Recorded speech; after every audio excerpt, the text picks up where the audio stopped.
سر سب سے پہلے تو مجھے کیوریوسٹی ہے اینڈ پلیز لیٹ می نو آپ کو جو ہاؤس آف لارڈز یو کے کی جانب سے انویٹیشن آیا ہے فار تحبیب لٹریری کینوس، اس میں آپ کب جا رہے ہیں؟ ایکچولی میں جا تو رہا ہوں لیکن میں اس میں سوچ رہا ہوں کہ میں نہ جاؤں. ایسا کیوں؟ 14 کو ہے، انہوں نے 14 جولائی کو مجھے انوائٹ کیا ہوا ہے، وہاں پہ زبردست. پینل ڈسکشن ہے، اس میں ایز اے پینلسٹ انہوں نے بلایا ہوا ہے. لیکن اس میں ایک بہت ہی منحوس آدمی آ رہا ہے، اس کا نام ہے جاوید اختر، جو ابھی آپ نے لیا تھا. او آئی سی. تو I really think I should not go because Javed Akhtar ایک پیٹی آدمی ہے. میں نے اس سے پوچھوایا بھی کسی کے تھرو، اپنے کامن فرینڈ کے تھرو، ایک بالی ووڈ کے پروڈیوسر ہے. میں نے کہا تم پاکستان کے متعلق اتنا جھوٹ کیوں بولتے ہو اور اتنی بکواس کیوں کرتے ہو؟ آئی مین وہ بھی جھوٹ بول کے. تو ہی سیڈ کے دیکھیں سمجھے میں مسلمان ہوں تو یہاں پہ ہندو جو ہے مجھے پھر وہ رہنے دیتے ہیں اور پھر وہ میری ویلیو بڑھتی ہے اور یہ ہے وہ ہے. تو میں نے کہا پھر دانشور تو نہ ہوئے، پھر تو 2 نمبر آدمی ہوئے نا. پھر تو تمہارے میں اور کم کارڈیشن میں اور کنگنا راوت میں کیا فرق رہ گیا؟ بلکہ کنگنا تو بہت بہتر ہے اس سے، at least he is honest. تو جاوید اختر کے ہوتے ہوئے I have very serious reservations. So you would not attend this? اب مجھے ہے نا ابھی ان کے وہ کافی جو آرگنائزرز ہیں وہ کافی انسسٹ کر رہے ہیں کہ آئیں تو صحیح نا، اپنا پوائنٹ آف ویو تو دے، یہ تو ادبی ہے، یہ ہے وہ ہے. تو ان کو میں نے کہا کہ بات یہ کہ جب انڈیا پاکستان کی فلموں پہ بین کر دیتا ہے، پاکستان کے سٹارز کو بین کر دیتا ہے، پلیئرز کو بین کر دیتا ہے، کامنٹیٹرز کو بین کر دیتا ہے، تو اس کا سیاست سے کیا تعلق ہے؟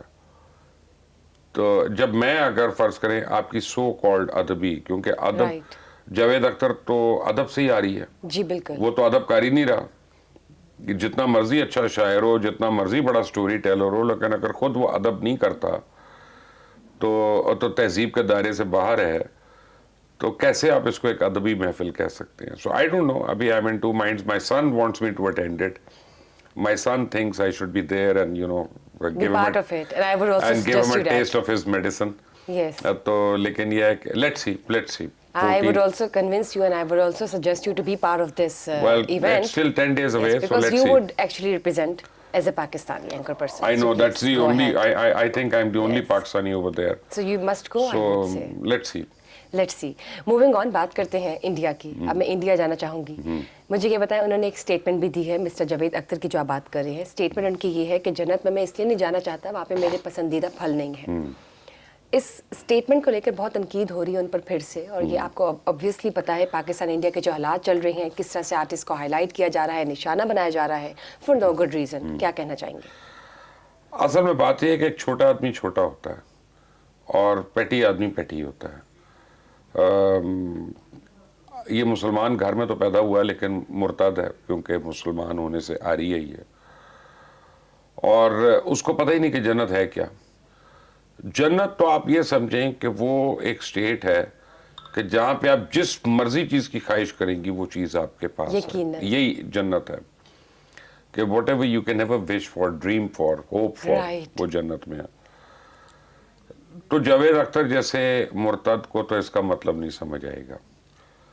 اور میں ایکچولی میں کسی کے بھی مذہب کو کرٹیسائز نہیں کرتا، تاکہ ہر مذہب جو ہے قابل احترام ہے، ہر فیتھ قابل احترام ہے.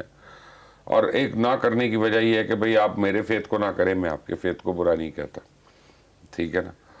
تو وہ قرآن بھی کہتا ہے لکم دینکم ولی دین، تمہارا دین تمہارے لیے، میرا دین میرے لیے. بے شک. تو جاوید اختر کو خود ہی لوگ دیکھ لیں گے. اس کا میرے آگے تو he is not an intellectual that he pretends to be. اب لوگوں کو پتہ چلنا شروع ہو گیا، وہ تو پوری دنیا دیکھ رہی ہے، اور میرے خیال سے شہری جو ہے وہ they are enough wise to make a decision themselves as well.